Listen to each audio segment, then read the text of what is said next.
This journal belongs to Devlin Ostrom. Started January 7th, 2018. Ended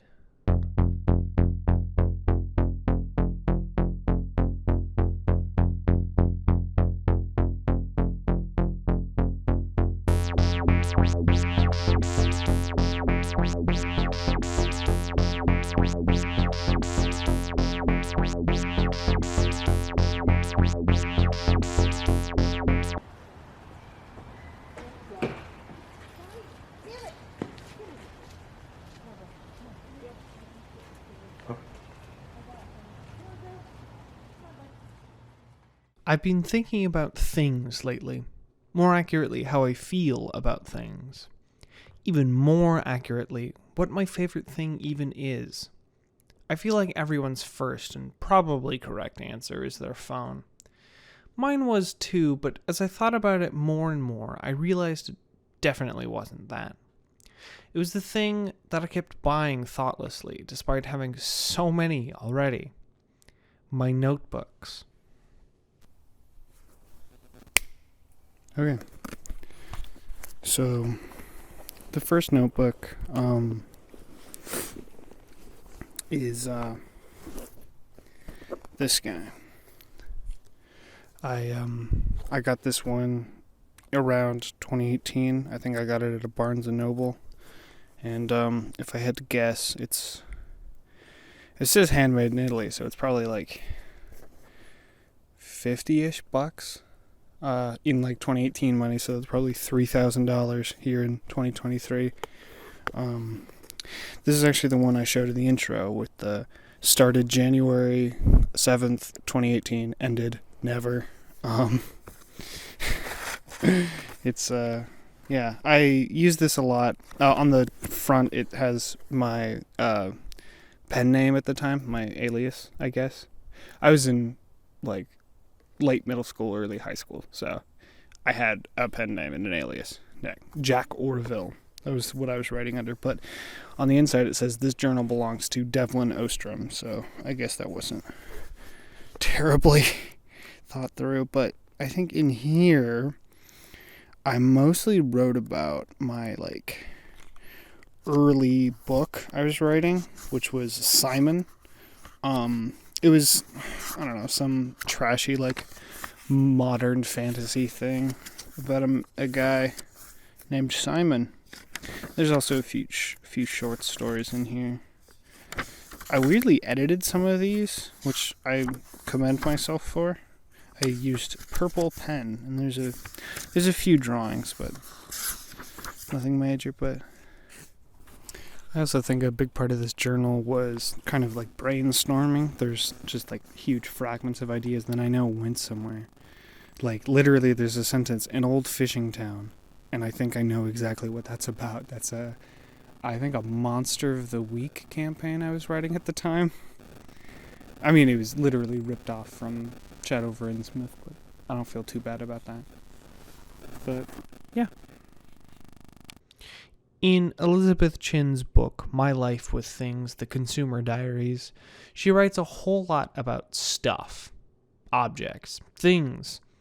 More specifically, she goes into great lengths to discuss our strange, often paradoxical relationships to the things in our lives. But it also indexes objects and stories from her life to explore those relationships more thoroughly. A specific passage from the entry about her purple shoes struck me, especially. It's a guilty pleasure, but there's real pleasure in making a choice that gets you noticed like that. Maybe people see the shoes and think, now there's a woman who knows how to put things together. Maybe feeling good about the shoes will help me feel better about not being very good at being Chinese. There's a lot of different reasons I'm drawn to this passage, but chief among them is how it illuminates my obsession with notebooks. They are a guilty pleasure. I buy them because I like the look of them, or I ask for them as gifts because nothing feels better than the limitless possibilities of a fresh set of pages. I also fantasize similarly about other people appreciating the aesthetics of my notebooks, especially when I was in high school, as strange as it sounds. All that by itself isn't necessarily guilty, though. What makes it guilty and keeps me from proudly parading my notebooks is the fact that I rarely even come close to finishing them. I almost feel ashamed of how much I love the idea of paper and the excitement I feel at purchasing a new book only to move on from it a month later. It's not for lack of trying either. I don't intend to leave most of the pages blank, it just kind of ends up that way. I try not to think about all the wasted paper this obsession of mine consumes.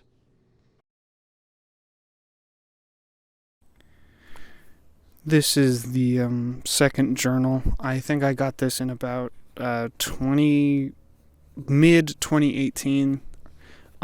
This carried me through a large part of school.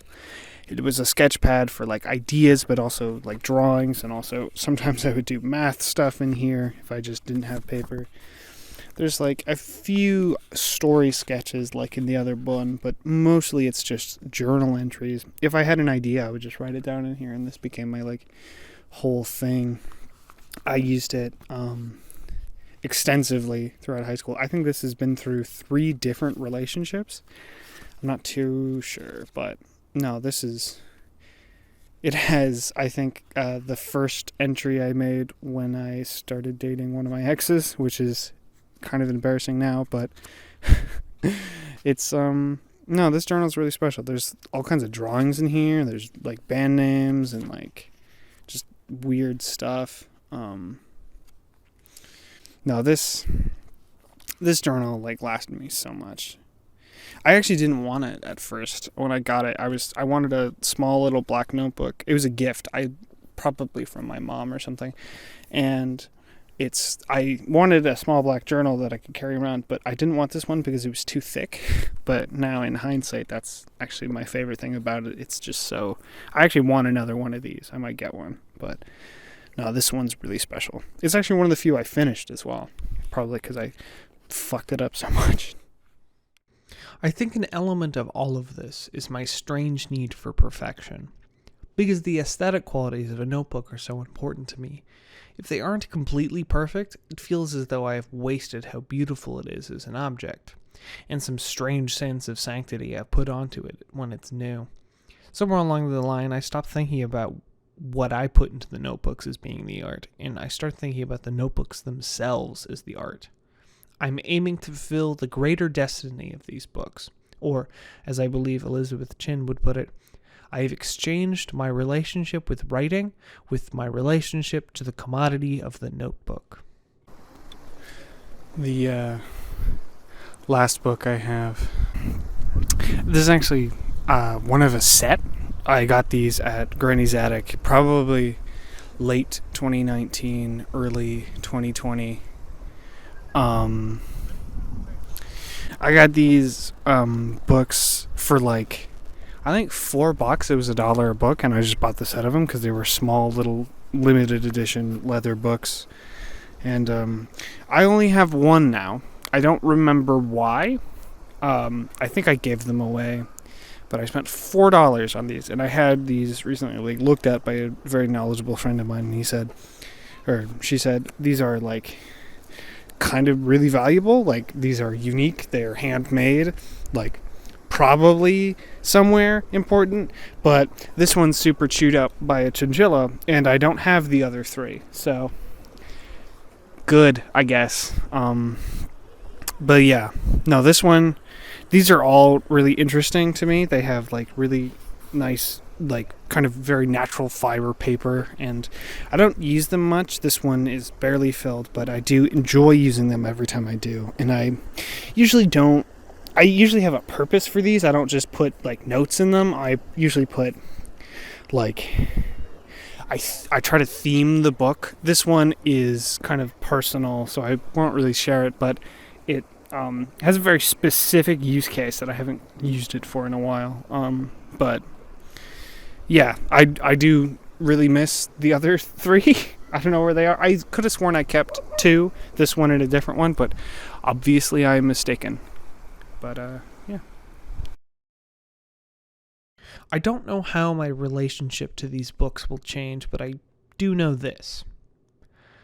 I buy notebooks because maybe feeling good about the notebooks will make me feel better about not being very good at writing.